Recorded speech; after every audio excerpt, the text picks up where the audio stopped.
Bom, pessoal, continuamos vivos aqui, vivaços no nosso curso de Geometria Analítica, né? A gente comentou o que são segmentos equipolentes e agora a gente vai falar um pouco sobre vetores, né? Vamos definir o que são os vetores e por que esse conceito ele traz tanta confusão, né?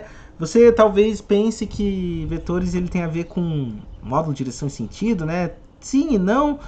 É claro que se a gente comentei um pouquinho na aula passada, né? Se a gente resumir vetores a módulo, direção e sentido, infelizmente a gente vai errar e muito, principalmente quando a gente tentar entender o que significa aquelas operações, soma de vetores, subtração, multiplicação por escalar, e muito mais quando falar de produto escalar, produto vetorial e assim por diante, que são operações que a gente vai ver ao longo do curso, né? Então, bem, vamos entender o conceito de vetores. Eu vou escrever isso para você ir entendendo, tá?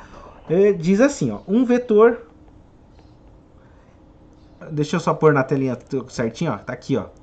Vetor AB é, olha lá, o conjunto. Aqui eu já posso até parar, ó.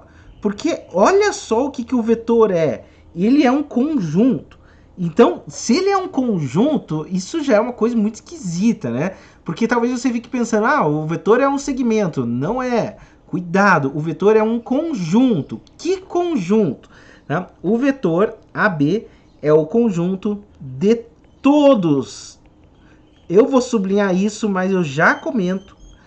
Todos os segmentos orientados equipolentes a AB. Ótimo. Então, olha a definição de vetor. Ó. O vetor é o conjunto de todos os segmentos orientados equivalentes a AB. Geralmente a gente indica vetor por uma letrinha, né? Então vamos indicar, por exemplo, V. V é a forma que eu indico esse vetor, né? E o que tem uma das primeiras características? Ó? Se eu faço um segmento aqui, segmento AB, outro segmento aqui, segmento CD, outro segmento para cá, segmento EF, e eu sei que todos esses segmentos eles são equipolentes, ou seja, AB tem o mesmo modo, direção e sentido que o CD, CD tem o mesmo modo, direção e sentido que EF, e por qualquer por propriedade transitiva, né? AB é transitivo por EF, assim por diante. O vetor V é o conjunto, deixa eu escrever aqui, ó. O vetor V é o conjunto de todos esses segmentos equipolentes, só que de todos que você possa imaginar. Então, imagine que você consiga outros, né? Quantos vetores, né, tem a mesma direção, modo de sentido? São infinitos vetores, né? O importante é que um desses vetores, um desses segmentos aqui, por isso que eu confundo sempre as palavras, né? A gente às vezes fala segmento, às vezes fala vetor, né? Para a gente representar o vetor, você pega um dos representantes possíveis. Qual que são os representantes possíveis? Qualquer um. Qualquer um deles é um representante de todos. O importante é que o vetor é um conjunto formado por todos os segmentos equipolentes. A gente vai ver como isso vai funcionar em partes, né? Para determinar o vetor, que a gente chama o vetor B, AB, né? O vetor V de coordenadas AB, isso aqui é construído, denotado por AB ou feito por B menos A, né? É uma das formas. É a única forma? A gente já começa a ver que não, né? Você pode fazer D menos C, F menos E, qualquer coisa assim vai te dar um vetor, tá? Da mesma forma que a gente tem lá. Ótimo. Então veja que qualquer vetor que você venha escolher, qualquer um deles é um representante desse conjunto de vetor. O que tem que ter de condição? Tem que ter a mesma direção, o mesmo sentido, o mesmo comprimento, né? O módulo do vetor a gente costuma indicar por esse símbolo aqui, ó. Módulo de V é a magnitude ou módulo, né? Indicando ou magnitude, né? Indicando a dimensão que ele vem a ter, né? Que cada um deles tem, né? Que é essa, que são assim. Então aqui a gente já começa a ver algumas características. Primeira, ó, vamos lá. Quando que os vetores são iguais? Ó, a gente vai dizer assim, que AB é igual a CD, ou seja, eles são iguais. C e só C o AB for equipolente a CD. Primeira coisa, para que dois vetores sejam iguais, porque veja, se um vetor ele contém todos os segmentos equipolentes, Então, se AB e CD são iguais, a única conclusão é que CD ele tem que ser equivalente a AB. Por quê? Porque ele tem o mesmo modo de direção e sentido. E o vetor AB, tanto o AB como o CD, sendo iguais, eles contêm todos os vetores imagináveis, percebe? Então essa que é a ideia quando dois vetores forem iguais. Lembre-se que igualdade nesse caso de conjunto só vai acontecer quando a gente puxa o conceito de equipolência. Outro conceito que a gente pode perceber é que os vetores nulos, ele é... Bem, os não é, um só, né? Existe um vetor nulo. Geralmente a gente chama ele de vetor nulo ou de vetor zero, né? E a gente indica ele assim, ó. É um vetor, tem módulo, direção e sentido. Qual que é o módulo dele? Zero. Então, fim, né? Todos os outros vetores, eles são o mesmo vetor. Então, sempre que você tiver mesmo vetor, a gente vai definir assim, com tamanho zero, que ele está se tratando do vetor nulo, tá? Outra coisa que a gente define são vetores opostos. Você vai falar, como que dois conjuntos... Porque eu não sei se você percebeu a dificuldade desse negócio, porque são conjuntos. Como que dois conjuntos podem ser opostos, né? Porque não faz sentido esse termo oposto, só para segmento, né? Mas a gente diz assim, ó.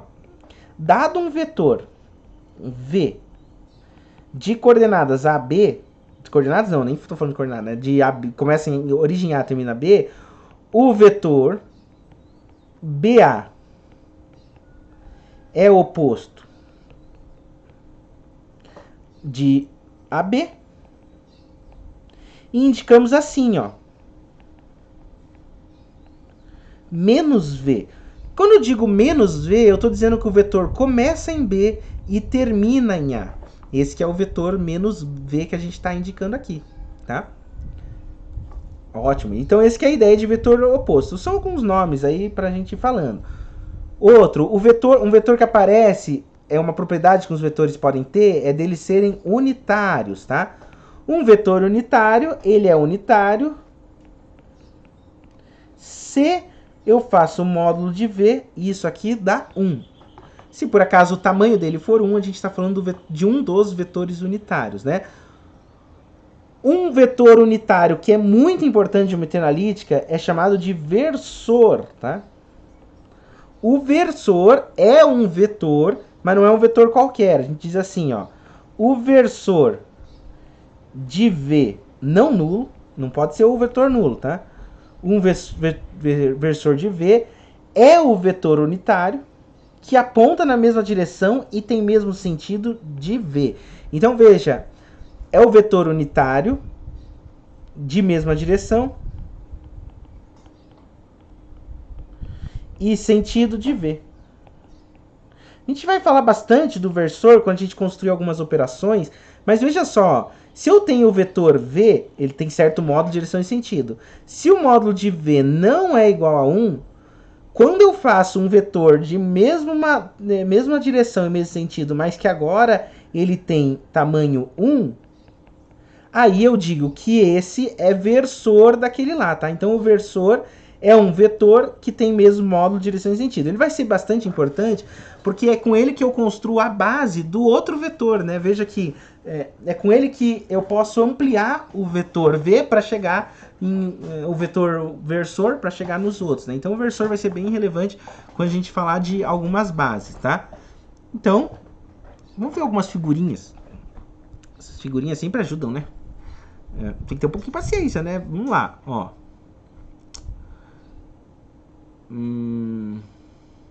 Por exemplo, você pegar bem esse conceito, colocar como exemplo aqui, ó.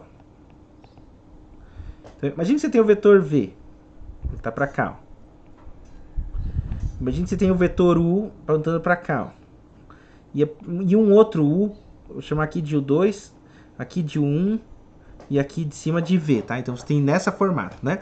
Imagine que o 1, esse aqui, o 1, o módulo dele, seja igual a 1. Imagine que o módulo do segundo seja igual a 1 também. Então, ambos são vetores unitários, né? Mas veja, o vetor U1, ele aponta na mesma direção do vetor V. Você vai falar para mim, poxa, o vetor U2 também. todos esses três vetores, eles têm a mesma direção, perfeito.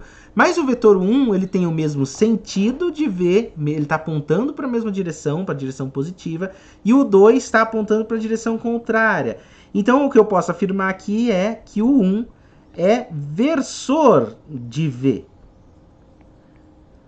Mas o 2, por mais que seja unitário, ele não é, tá? Ótimo. O que mais posso dizer? Vamos ver. Uma característica aqui, vetores colineares. Isso é bem relevante. Quando dois vetores são colineares, porque veja, mais uma vez, parece que não faz sentido falar de linha de um negócio que é um conjunto, né? Mas sim, a gente diz que U e V são colineares se tem a mesma direção.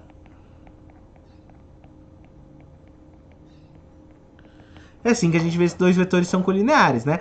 Em outras palavras, para que a gente verifique se eles são colineares, a gente pode verificar se eles têm representantes A, B e C, D, vamos supor, que eles pertencem à mesma reta.